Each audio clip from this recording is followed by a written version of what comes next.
Well, hey there. It is Marian Barnick, and I'm excited you are taking a look at this upcoming free webinar.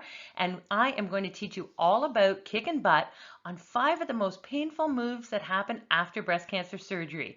We're going to talk about why it happens, what's involved in your recovery, and how we can make it quicker and improve your outcomes.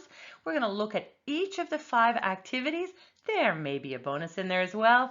And we're going to develop your personal movement strategy so you can kick butt and get back to being active. Breast cancer patients hate having to rely on others, hate losing their independence.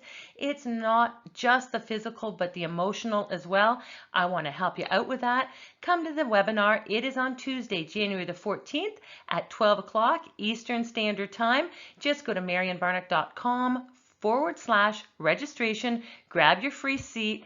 I will have a workbook all ready for you so we can go through the strategies, set them up for you, and teach you how to move well. Have an awesome day. See you soon.